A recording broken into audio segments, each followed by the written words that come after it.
you know, as it is. Anyway, it creates an enjoyable experience served by Thomas's and other independent retailers, along with the usual suspects. Also in Skipton, you can visit the Craven Museum at the Town Hall, along with the Tourist Information Centre. Whittaker's Chocolate Shop is also just next door, and again, no visit to Skipton would be complete without a stop here. Skipton is famous for its High Street Market, which takes place 4 days a week. And Skipton also has a farmers market every first Sunday of the month down at the Canal Basin on Court Street car park. Skipton hosts many events throughout the year, such as the Waterways Festival, the Puppet Festival, Sheep Day, case of freeze, and the Yuletide Festival, and many events are also held at the Auction Mart. Nearby is the small market town of Settle, Grassington Village, as seen on TV, Ingleton with its famous waterfall walks, Colne, the home of Foundry Mills, I love it, I take a packed lunch, Howard, home of the Bronte sisters, Empsey and Bolton Abbey with its many walks, Malham and of course the Yorkshire Dales. There are many, many places that have also had TV and film locations, so be sure to check them out.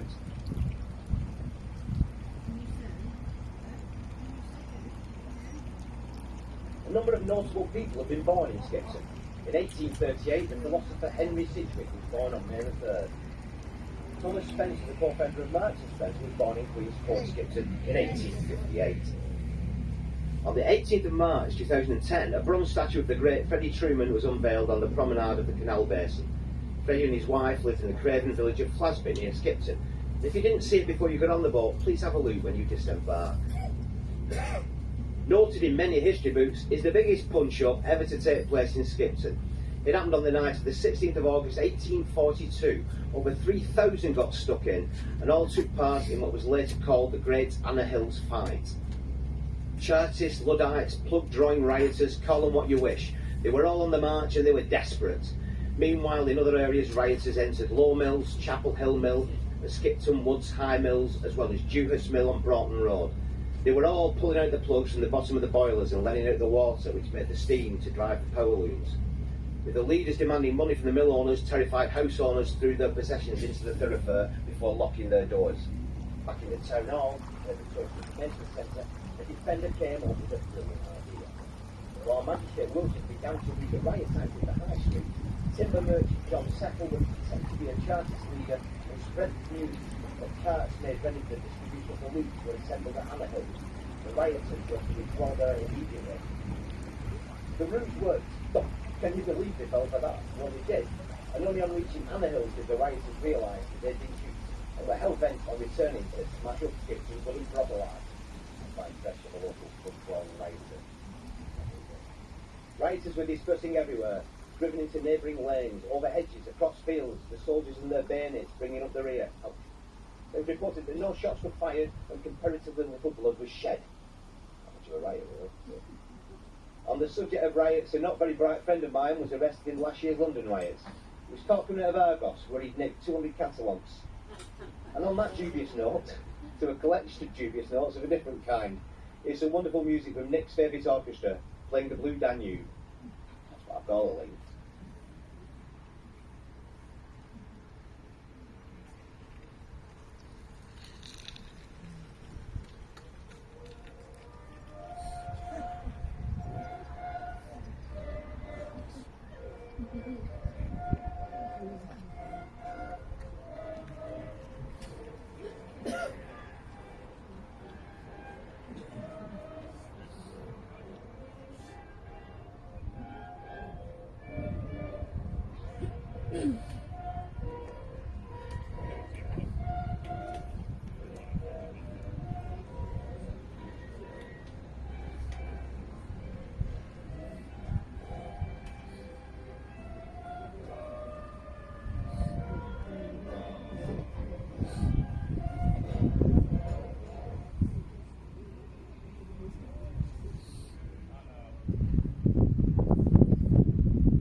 and this is where we turn round.